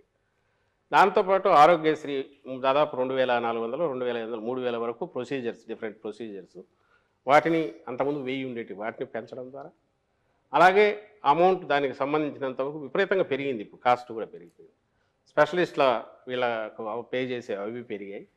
వీటిని ధీటుగా తట్టుకోవడానికి కాస్ట్ టోటల్ బర్డన్ గవర్నమెంట్ మీద తగ్గించడానికి నెక్స్ట్ మీరు 10 years అయ్యేసరికి కొత్త మెడికల్ కాలేజెస్ వచ్చి స్పెషలిస్టులు ఇక్కడే తయారై గవర్నమెంట్ ఆటోమేటికల్ మెడికల్ కాలేజ్ అంటే ఇట్స్ వన్ జనరల్ హాస్పిటల్ అంటే ప్రతి జిల్లాకు ఒక ఇది వచ్చేసింది మనకు. ఇప్పుడు పార్లమెంట్ జిల్లా అయినందువల్ల ఓ పార్లమెంట్ పరిధిలో ఒక జనరల్ హాస్పిటల్ వస్తుంది. General hospital is nothing but it's equal to అపోలోను ఇంకో దానికి సూపర్ స్పెషాలిటీస్ ఉంది. అంటే పిహెచ్సి నుంచి విలేజ్ క్లినిక్ దగ్గర నుంచి ఇక్కడి వరకు కనెక్షన్ ఇచ్చింది. First it's not just free medicine, it's not just free medicine, comprehensive state of the art ఈరోజు ఎక్కడ అందుబాటులో ఉన్నా అవి తెచ్చే ప్రయత్నం చేసి సక్సెస్ఫుల్గా ఇంప్లిమెంట్ అవుతుంది. రెండవది విద్య. నేను డీటెయిల్ దానికి పోనక్కర్లే, మీరే చూస్తున్నారు, మీ మాటల్లోనే మీరే అన్నారు ఎట్లా ఇది ఉందని. దీంతోపాటు ఇది చదివిన తర్వాత పైకి వెళ్ళాలంటే ఎట్లా, బయట స్టేట్కి వెళ్ళాలంటే ఎట్లా, దానికి అవసరమైన దానికోసం సిబిఎస్ఈని ఈరోజు ఐబీతో ఒప్పందమని, ఇవన్నీ ఏవి చేయాల్సిన అవసరం లేదు. జగన్మోహన్ రెడ్డి గారు can get more free time, more he can concentrate, పబ్లిక్లో తిరుగుతూ ఉండొచ్చు, ఇంకోటి చేయొచ్చు. బట్ ఎండ్ వచ్చి ఇది చేసిన తర్వాత ఓ 10 ఏళ్ల తర్వాత ఈ పిల్లాడు చదువుకొని గ్రాడ్యుయేట్ అయిన తర్వాత ఎక్కడికి పోగలడు, ఏం చేయగలడు, మనమే ఫేస్ చేస్తున్నాం. ఈరోజు నేషనల్ దీనికి పోతే మనం కంప్లీట్ చేయాలంటే మదర్ టంగ్ దీనిలో మనం తెలుగులోనే మాట్లాడాలి, ఇబ్బంది పడుతున్నాం. ముందు ఆ షైనెస్ నుంచి బయటపడాలా, గ్లోబల్ సిటిజన్గా గ్రో కావాలా అనేదానికి ఫౌండేషన్ వేసారు. ఇవన్నీ నిజానికి అనవసరం. చాలామంది చెప్తుంటారు ఎందుకు ఇంత మీరు తపన పడుతున్నారు, మీరు ఇచ్చిన ప్రామిసుల్లో కొన్ని ఇప్పుడు చేస్తే సరిపోయేది కదా. కాదు, ఆ ఫౌండేషన్ వేస్తేనే ఏం చేస్తున్నాం అనేది తెలుస్తుంది. ఎందుకంటే మనకి ఇచ్చింది 5 years ఇది తీర్పు ఇచ్చింది, అంతవరకే మనం ఇది చేయాలని చెప్పి చేశారు. వీటన్నిటి ఫాలో అప్ అనేది సంక్షేమ పథకాల ద్వారా సార్ ఇక్కడ షార్ప్ కడతాం సార్. ఇప్పుడు ఏదైతే జగన్మోహన్ రెడ్డి గారి మానస పత్రికలు ఉన్నాయో, ఆర్బీకేలు కావచ్చు, సచివాలయ భవనాలు కావచ్చు, విలేజ్ క్లినిక్లు కావచ్చు, ఇవన్నీ నిర్మించింది. ఈ భవనాలన్నీ నిర్మించడం వల్ల అక్కడ ప్రాపర్టీస్ కూడా రేట్లు పెరిగాయి సార్. మంచి ఒక ప్రాపర్టీని మీరు క్రియేట్ చేసినట్టు అయింది సార్. ఇక్కడ ఒక మెయిన్ పాయింట్ ఏంటంటే మీరు పెట్టేది, తిట్టేది, కొట్టేది 3 లెక్కలోకి వస్తాయి. ఇప్పుడు మీరు పెట్టినవి చెప్పుకుంటున్నారు. పాయింట్ ఏంటంటే మిడిల్ క్లాస్ మీద ఈ బర్డెన్ పెరుగుతున్నటువంటిప్పుడు మిడిల్ క్లాస్ కంటూ మీ నుంచి అసలు ఏముంది? మంచి క్వశ్చన్ చేసింది. జగన్మోహన్ రెడ్డి గారు జస్ట్ పొలిటీషియన్ లాగానే ఉంటే సమస్య లేదు. ఎత్తులు పై ఎత్తులు వేసుకుంటా ఎలక్షన్ టైంకి అప్పటికప్పుడు ఆలోచించి ఎవరితో ఎట్లా కలిసి రావాలనుకుంటే అది అది అది అది అంత కష్టం కాదు. ఆయన రిఫార్మర్ లాగా వ్యవహరించడం వల్ల ఈరోజు మీరనేవి వస్తున్నాయి కొన్ని. అంటే ఎక్కడ బియాండ్ లిమిట్ పోకూడదు, ఉన్న దాంట్లోనే జాగ్రత్తగా ఆచరణ చేస్తూ లాంగ్ టర్మ్ వేయాలి, షార్ట్ టర్మ్ ఇమీడియట్ రిజల్ట్ చూపించాలి అని ఇది టూ అంబిషియస్ ఈయన పెట్టుకున్నది. స్ప్రెడ్ చాలా పెద్దది. But at the same time మీకు పునాదులు ఎట్లా వేస్తున్నారో చెప్తున్నాను. ఈ డిసెంబర్ నుంచి మీకు సెకీ నుంచి ₹2.49 పవర్ వస్తుంది, ఏది ఫార్మ్ సెక్టర్కి సంబంధించి. దీని ఇంపాక్ట్ కనీసం ₹3-4 సేవ్ అవుతుంది పర్ యూనిట్ కాస్ట్. ఇన్నాళ్ళు ఫార్మర్స్కి ఇస్తున్నాం, ఫ్రీ పవర్ ఇస్తున్నాం సార్. రాజశేఖర రెడ్డి గారి కంటే అప్పుడే మొదలు పెట్టారు. తర్వాత వచ్చిన వాళ్ళు ఎవరు ఇంత బరువు ఎంతకాలం ఏ స్టేట్ అయినా భరించగలదని ఎవరు ఆలోచించలే. ఈయన దీనికి విరుగుడు ఏదన్నా ఉందని చెప్పి సోలార్ దీనికి వెళ్ళి సోలార్ దాని నుంచి టైఅప్ చేసి ఫార్మర్స్కి చేసి పెడుతున్నారు. దానివల్ల ఏమవుతుంది, ఫార్మర్కి ఇచ్చే వాటెవర్ పవర్ కాస్ట్ ఎప్పుడైతే తగ్గుతుందో దానికి క్రాస్ సబ్సిడీ ఇవ్వాల్సింది తగ్గుతుంది. దీని ఎఫెక్టు వచ్చే సంవత్సరానికి మీకు తేడా కనపడుతుంది. అంటే పాయింట్ ఏంటంటే మీరు ఇది చూసినా, హాస్పిటల్స్ చూసినా, ఏదైతే స్టేట్ మీద సంక్షేమ పథకాల వల్ల పూరర్ సెక్షన్స్ అన్నీ మింగేస్తున్నారు డబ్బులన్నీ అని ఉన్న అపవాదు కానీ అపోహ కానీ ఎనీ గవర్నమెంట్ మీద ఉన్నదాన్ని తీసేసి వాళ్ళకు కావాల్సిన మనం ఈ సబ్సిడీ ఇస్తున్నారు అది తగ్గించే ప్రయత్నం లాంగ్ టర్మ్ వ్యూతో ఈయన చేస్తూ వస్తున్నారు. చేయకపోతే ఈ అవసరం రాదు. సో ఎడ్యుకేషన్, ఐటీ ఇప్పుడు అన్ని ఒకేసారి మాట్లాడకపోవడం వల్ల కొన్ని ప్రశ్నలు వచ్చి మధ్యలో ఇంటరప్షన్ చేయడానికి అవకాశం దొరకలేదు. ఇప్పుడు హెల్త్ గురించి కొన్ని రకాల ప్రశ్నలు సార్ అద్భుతంగా చేశారు సార్. చిన్న కాంప్లిమెంట్ కూడా ఇస్తున్నాను సార్, థ్యాంక్స్ అని చెప్పండి సార్, చాలా బాగుంది సార్.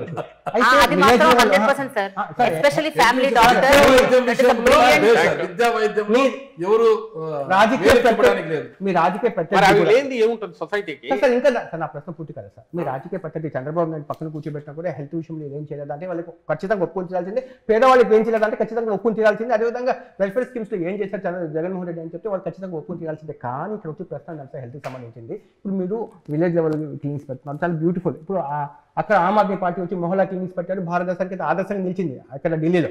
అదేవిధంగా మీరు విలేజ్ క్లినిక్స్ పెడుతున్నారు, చాలా బాగుంది. ఈ ప్రశ్న ఖచ్చితంగా జవాబు చెప్పాలి. కేంద్రం మీ మీద డైరెక్ట్గా ఇక్కడ వార్ చేస్తూ ఉంది.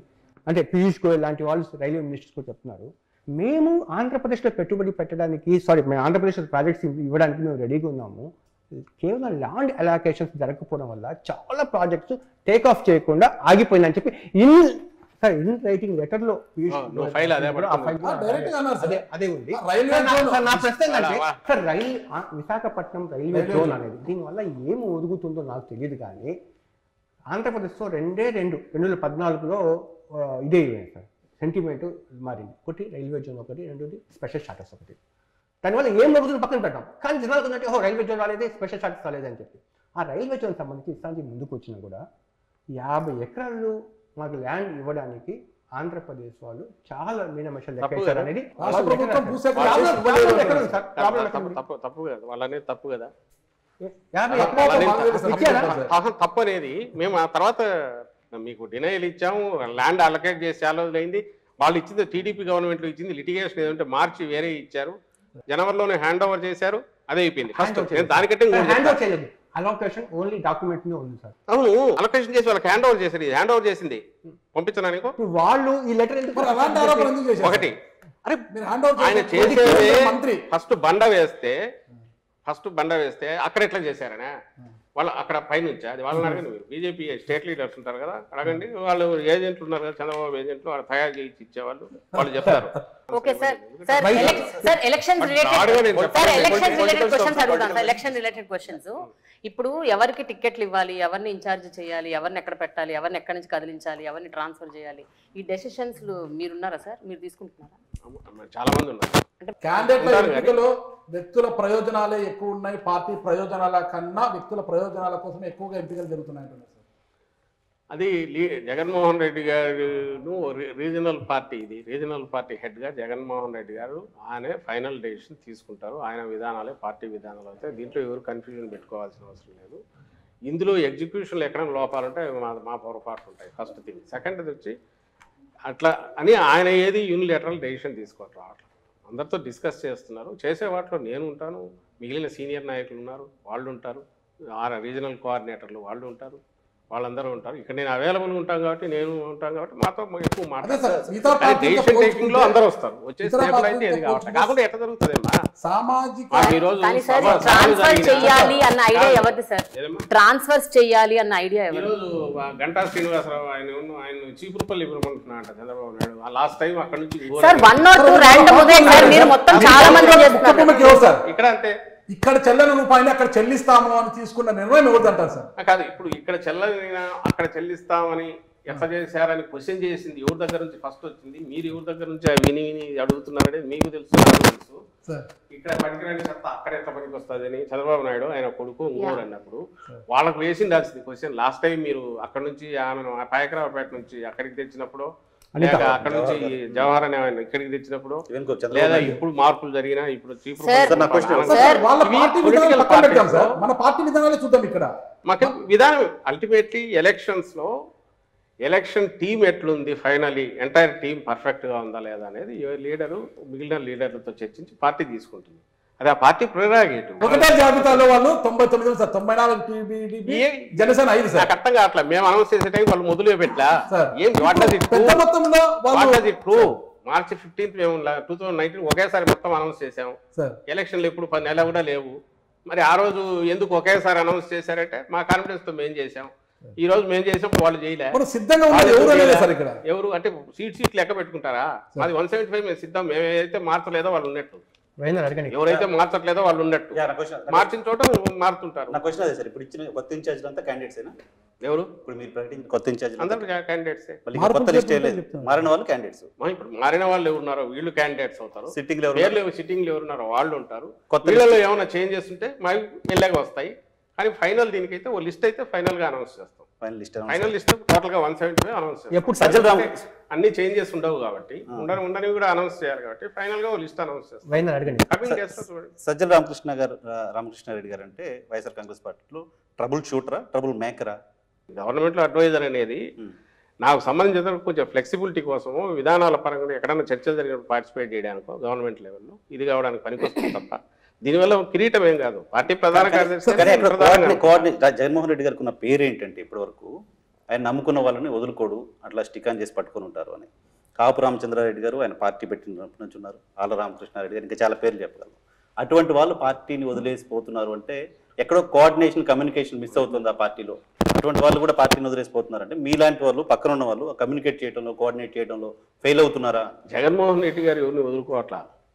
వాళ్ళకున్న ఆవేదన, వాళ్ళకు వచ్చిన ఆవేశం వల్ల వాళ్ళకు వచ్చిన అధికార పార్టీ వదిలేసి జగన్మోహన్ రెడ్డి గారి దగ్గరికి వచ్చిన వాళ్ళు, అవును, వాళ్ళు కూడా అధికారంలో ఉన్నప్పుడు పోతున్నారు అంటే ఎక్కడో మీరు వాళ్ళు కూడా రిజెక్ట్ చేయట్లా కదా.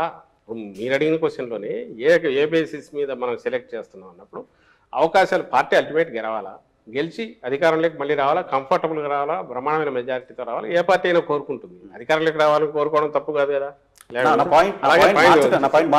బట్ లాయల్ గా ఉన్న వాళ్ళని కన్విన్స్ చేసి స్టిక్ ఆన్ చేసి పెట్టుకోలేకపోతున్నారు. పార్టీలో ఉండొచ్చు కదా, పార్టీలో ఉండొచ్చు, కన్విన్స్ చేస్తున్నాం. అది వ్యక్తిగతం. ఇప్పుడు అది చాలా మంది కన్విన్స్ చేశారు. మీరు ఓవరాల్ పర్సెంటేజ్ చూస్తే మా రిటెన్షన్ దీన్ని చూస్తే 80%, 90% ఉంది. 10% ఎక్కడో ఇది కావచ్చు. వాళ్ళు కూడా ఎవరు మీరు గతంలో కూడా మీరు గమనిస్తే 23 మంది పార్టీ లాక్కున్నా అంత అడ్డంగా వాళ్ళు కొని అడ్డగోలుగా డబ్బులు పే చేసి చంద్రబాబు నాయుడు లాక్కున్నా నాకు తెలిసి చాలా తక్కువ మంది మాత్రమే విపరీతంగా బండలు వేశారు ఈయన మీద, జగన్మోహన్ రెడ్డి గారి మీద. మిగిలిన పెద్ద మాట్లాడాల. ఇప్పుడు అంతే, ఇప్పుడు ఎవరు నెగిటివ్ పెద్ద మాట్లాడాల. బయటకు పోయిన వాళ్ళు కూడా ఉన్న వాళ్ళను ఉంచుకోగలిగాం మెజారిటీ 80%. దేనివల్ల అంటే నాయకుడి మీద నమ్మకం. ఇక్కడ వచ్చిన డౌట్ అండి, దీంట్లో అభ్యర్థుల పరంగా అంటే సాధారణంగా ఎవరైనా సరే ప్రతిపక్షంలో ఉన్నప్పుడు ప్రయోగాలు చేస్తారు, మీరు అధికారంలోకి వచ్చిన తర్వాత ఇప్పుడు ప్రయోగాలు చేస్తున్నారు. బీసీలకి ఓసీ సీట్లు ఇవ్వటము, ఇప్పుడు ఏదైతే జగన్మోహన్ రెడ్డి గారు చేస్తున్నారో, మీరు అధికారంలోకి వచ్చిన డే 1 నుంచి లేదా అంతకుముందు నుంచి అనౌన్స్ చేసిన దగ్గర నుంచి కంటిన్యూటీ ఉంది. ఏది ఐసోలేటెడ్గా రాలా. బీసీ డిక్లరేషన్ అని చేసినా, ఆ రోజు సీట్లు పెంచాలని చూసినా, ఆ తర్వాత అధికారంలోకి వచ్చిన రోజు నుంచి స్టెప్స్ వేసుకుంటూ పోయింది చూసినా, చట్టం చేసి నామినేటెడ్ పోస్ట్లో వీళ్ళకు 50% ఇవ్వాలని మహిళలను మర్చిపోయారు, మహిళలను పెట్టాలన్నా. ఇవన్నీ ఆయన ఏమనుకున్నారంటే నెక్స్ట్ 10 yearsకు this should become the rule of the land, అక్కడ అయిపోవాలి. ఏ పార్టీ అయినా they should be forced to implement all these అనే దాంతోనే పోతున్నారు. రెండో పాయింట్, వీటన్నిటి కల్మినేషన్ లేదా దాన్ని ఏమంటాం కొసరలాగా వచ్చేది ఏదైనా ఉంటే విజయం. ఎలక్షన్ల విజయం టార్గెట్గా అయితే ఆయన పనిచేయట్లా, డే 1 నుంచి పనిచేయట్లా. నేను చేసిన పనులు ఖచ్చితంగా జనం బ్లెస్సింగ్స్ ఇచ్చేట్టు చేస్తాయనే విశ్వాసం. ఎన్నికల ఓరియంటేషన్ అయితే ఇట్లా ఇవన్నీ ఎందుకు చేస్తాడు? ఆ రోజు నుంచి అవి చేసుకుంటూ పోయి ఇప్పుడు అందుకే మీకు తను సభల్లో మాట్లాడినా ఎక్కడ అడిగినా నేను చేసిన మంచి మీకు మంచి జరిగి నేను చేసిన పనుల వల్ల మీకు మంచి జరిగి ఉంటుందని మీరు అనుకుంటేనే మీరు నాకు ఓటు వేయండి అంటున్నాడు. ఇది దీని అవుట్కమ్మే తప్ప ఇది ఓరియంటేషన్ టార్గెట్గా ఆయన పనులు చేస్తారు. అలా ఇవి ఓరియంటేషన్గా టార్గెట్గా పనులు చేస్తూ వస్తే అవి డిఫరెంట్గా ఉండేవి, మోర్ పొలిటికల్గా ఉండేవి. దా రకంగానే మీరు చూడాలి ఎక్స్పెరిమెంట్.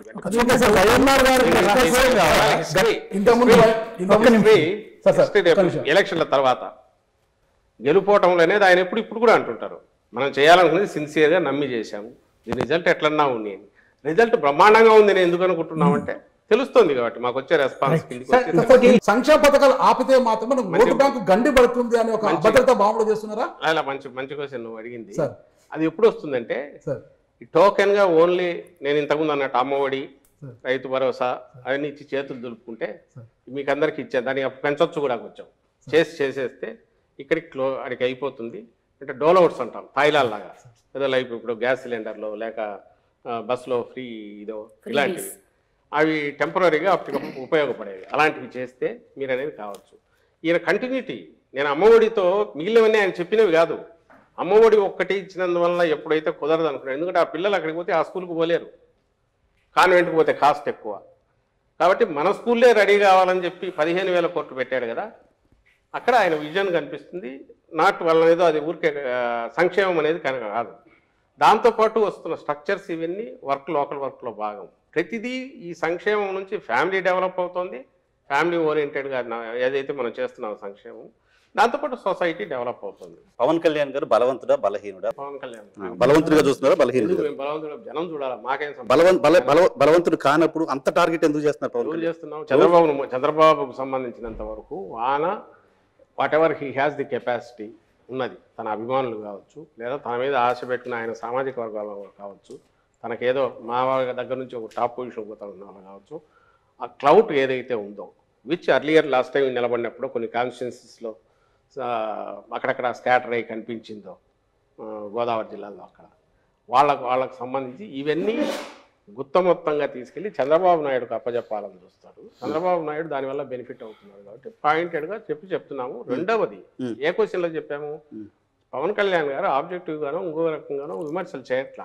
చంద్రబాబు నాయుడు ఏది ఇస్తే దాన్ని స్క్రిప్ట్ చదువుతున్నాడు ఒకటి, దానికి మించి కూడా అడుగులు వేసి ఆయన ఏ రోజు అధికారంలోకి రావాలనుకునే ఇది కానీ దానికి తగినట్టు పార్టీ నిర్మాణం కానీ చేయకుండా నేను అధికారంలోకి వస్తే చేస్తానన్నప్పుడు ఎగతాళి చేస్తారు. ఇంకోటి అడుగుతున్నారు పొలిటికల్గా, అది తప్పకుండా హీ హాస్ టు ఫేస్. అసలు పొత్తుల కోసం ఇది ప్రయత్నం అనేది జగన్మోహన్ రెడ్డి గారు ఈ రోజు గారు మళ్ళీ గారు రేపు కూడా చెప్తున్నా, ఆయన ఎప్పుడూ పొత్తుల కోసం అయితే ప్రయత్నం చేయరు. ఎందుకంటే ఆయన పాలసీ ఒక్కటే, ప్రజలకు మనం జవాబుదారీగా ఉండాలా, మన పార్టీ జవాబుదారీగా ఉండాలా.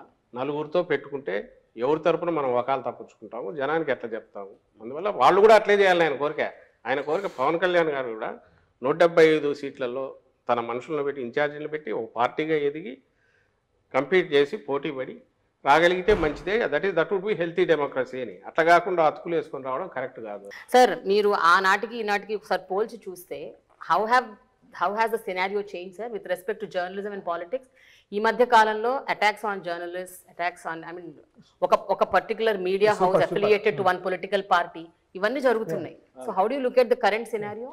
మన తెలుగు దీనికి సంబంధించినంత వరకు రామోజీరావు గారు మొదలుపెట్టిన తర్వాతనే ట్రెండ్ అంతా మారిపోయింది. ఆయన వచ్చినాక చేస్తూ వచ్చారు. ఆయన వన్స్ ఈ స్టార్టెడ్ ఎంజాయింగ్ దాని మీడియా పవర్, ఎప్పుడైతే తెలుగుదేశం పార్టీ ఫ్లోట్ అయ్యాక టికెట్లు అక్కడ డిసైడ్ అయ్యాయో, స్పీచ్లు అక్కడ తయారవుతూ వచ్చాయో, పార్టీ అక్కడ నుంచి ఇది చేస్తూ వచ్చిందో, అప్పుడు పవర్ అనేది తెలిసింది, మీడియా పవర్ మనవాడు. ఆ తర్వాత ప్రతి ఒక్కరూ పెట్టడము అలాంటిది ఏదో దానికి ధీటుగా ఉన్నామనుకోవడం జరుగుతూ వచ్చింది. తర్వాత మీరు ఇంకా టెలివిజన్ రావడము, 24/7 ఛానల్స్ రావడం, ఇంత జరిగిన తర్వాత ఈరోజు మీడియా అనేది అక్కడ నుంచి దిగి ఇన్స్టిట్యూషన్ల దగ్గర నుంచి దిగి ఇండివిజువల్కి వచ్చింది. ఇప్పుడు individual he feels his opinion. ఒకప్పుడు ఎడిటోరియల్ కోసం చూసేవాళ్ళు, 2 రోజులు లేట్ అయినా ఏం రాస్తారో, ఎందుకంటే ఇన్ఫార్మ్డ్ ఒపీనియన్ అక్కడ నుంచి వచ్చేది. ఇప్పుడు యూ హ్యావ్ గూగుల్, వైడ్ ప్రపంచం అంతా మీ దగ్గరే ఉంది. కొడితే ఓ పేపర్లో వాళ్ళకి ఏమొస్తుందో మీకు అదే వస్తున్నప్పుడు అనంతపురంలో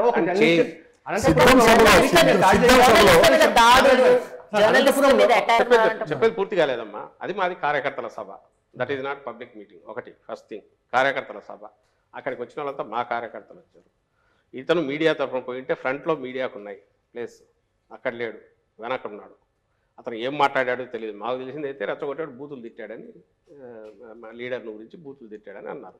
అక్కడ ఎవడో రియాక్ట్ అయ్యాడు. దానికి సంబంధించి కేసు బుక్ అయింది, జరుగుతుంది. పాయింట్ ఇక్కడ ఒక పాయింట్ అబ్జర్వ్ చేయాల్సింది వచ్చేసి, మీరే అన్నారు ఇంతకుముందు ఈనాడులో దాని గురించి చెప్తే, నేను వాళ్ళు ఎందుకు రాస్తున్నారు చెప్తే ఆ పక్కది నిజమే, అది కాదన్నారు. అంటే తెలుగుదేశం పార్టీ కార్యకర్తల కంటే మించి విషం కక్కుతా జగన్మోహన్ రెడ్డి గారి అంతం చూడాలనే దాంతో, మా పార్టీ అంతం చూడాలనే దాంతో నడుస్తున్నవి 2 తెలుగుదేశం పార్టీ కరపత్రాలుగా మేము భావిస్తున్నాం.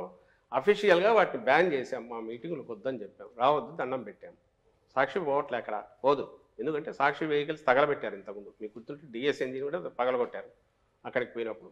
అది ఇంకా పబ్లిక్ మీటింగ్ నడుస్తున్నది, అక్కడ పోయినప్పుడే కొట్టారు. కొట్టిన తర్వాత వాళ్ళు చెప్పారు మేము ఇది నడుస్తుంది, సిచ్యువేషన్ వాస్తవం, దానికి కాదనొద్దు. అది లేదు కదా, ఇది కాకుండా ఏదో ఆబ్స్ట్రాక్ట్గా మీడియా ఫ్రీడము ఇదనే అనొద్దు. ఈ పరిస్థితిలో వచ్చినప్పుడు దానికి మేము రెస్పాన్సిబిలిటీ తీసుకోలేము. అట్ ది సేమ్ టైం గవర్నమెంట్లో ఉన్నాం కాబట్టి కేసులు బుక్ చేసాం. కేసు బుక్ చేయకుండా ఏం ఆపలేదే, ఇమీడియట్ కేసు బుక్ చేశారు, నడుస్తుంది. అది నడుస్తుంది. అరెస్ట్ నాకు తెలిసి అయితే అరెస్ట్ అయినట్టున్నాడు.